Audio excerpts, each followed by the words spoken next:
বাংলাদেশে ইটভাটার সংখ্যা 10,500, এর মধ্যে অবৈধ ইটভাটাই 6,000-এর উপরে। অবৈধ কেন? এগুলোকে পরবর্তী সময়ে ইটভাটা নিয়ন্ত্রণ আইনটা সংশোধন হওয়ার কারণে একটা নিষিদ্ধ সীমানার মধ্যে পড়ে গেছে। আমার ম্যাজিস্ট্রেট আছে কয়টা? 6টা। এই 6টা ম্যাজিস্ট্রেট দিয়ে 6,500 ইটভাটার বিরুদ্ধে লড়াই চালানো একটা অসম লড়াই। কিন্তু এবার আমরা প্রাধিকার ধরে ধরে যাচ্ছি। যেমন ধরেন পার্বত্য চট্টগ্রামে যাতে ইটভাটা চলতে না পারে, নোয়াখালীর একটা উপজেলায় 53টা আছে, এবার চেষ্টা করেছি, পারিনি, আগামীতে চেষ্টা করব। ঢাকার কতগুলো জায়গায় ইটভাটার কারণে ঢাকার বাতাসটা পৃথিবীর সবচেয়ে দূষিত বাতাস, সেখানে নো ব্রিক ফিল্ড জোন ঘোষণা। আর আমার ইটের চাহিদা আছে বলেই ইট উৎপাদিত হচ্ছে। এটা যেন বিকল্প হয়। আমরা তো আগে জানতাম 2025-এর পরে সরকারি কোনো নির্মাণে আর ইটভাটা ব্যবহার হবে না, সেই মোতাবেক ঘোষণা দিয়েছিলাম। দায়িত্ব নিয়ে এসে দেখি যে সেই কাজের কিছুই আগায় নাই। যেহেতু কিছুই আগায় নেই, আগানোটা শুরু করে অন্তত যদি 20-30 ভাগ সরকারি কাজে পোড়ানো ইট থেকে ব্লকে যেতে পারি, তখন সামগ্রিকভাবে আমরা সমস্যাটা একটা মোকাবেলা করতে পারবো। সমন্বয় করবার জন্য নদী কমিশন কি আসলে এদিকে? এখানে আরেকটা বিষয়, আপনারা আমাকে দেখলেই পরিবেশের যাবতীয় প্রশ্ন করেন, কিন্তু পরিবেশের সকল বিষয় এখন আর আমার হাতে নাই। যখন আমি বেলায় থাকতাম তখন আমার হাতে, কিন্তু সরকারে থাকলে এই কথা বলা যায় না, সব দায়িত্বই নিতে হয়। বালু উত্তোলন করলে আমাকে ফোন করেন, কিন্তু বালু হচ্ছে ভূমি মন্ত্রণালয়ের বিষয়। পাথর তুললে আমাকে ফোন করেন, ওটা হচ্ছে খনিজ সম্পদের বিষয়। ফলে ওইখানে আমি আপনাদের অভিযোগ পেলে কথা বলি। নদী রক্ষা কমিশন আমার মন্ত্রণালয়ের অধীনে না, এটা হচ্ছে নৌ পরিবহন মন্ত্রণালয়ের অধীনে। হ্যাঁ, ফলে ওই প্রশ্নটা ওই মন্ত্রণালয় করুক।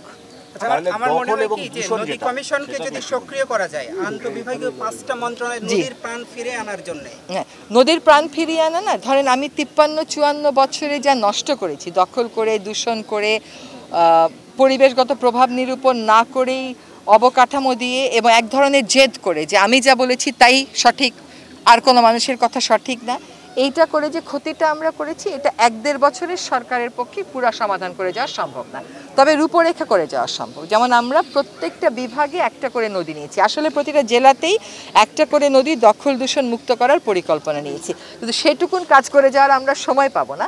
ফলে প্রতিটা বিভাগে একটা করে নদী, 8টা নদী আমরা নিয়েছি, এবং কক্সবাজারের একটা আর ঢাকার 4টা, এই 4টা নদীর পরিকল্পনা করে বাজেট এনে কাজ শুরু করে দেওয়া যাওয়ার চেষ্টা করি।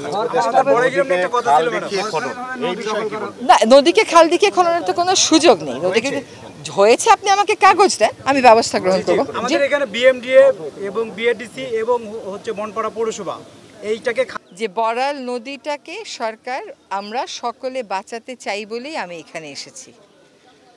বড়াল নদীটা বাঁচানোর জন্য কয়েকটা বিষয় আমাদেরকে বিবেচনায় রাখতে হবে। এক হচ্ছে 1960 সালে 70 সালে আপনি যেভাবে বড়ালের সংজ্ঞা দিয়েছেন, বর্ণনা দিয়েছেন, এখন আর সেভাবে বর্ণনা দিতে পারবেন না। তার কারণ হচ্ছে উজানে বাদ দিয়ে আমাদের পানির প্রবাহটা কমিয়ে দেওয়া হয়েছে।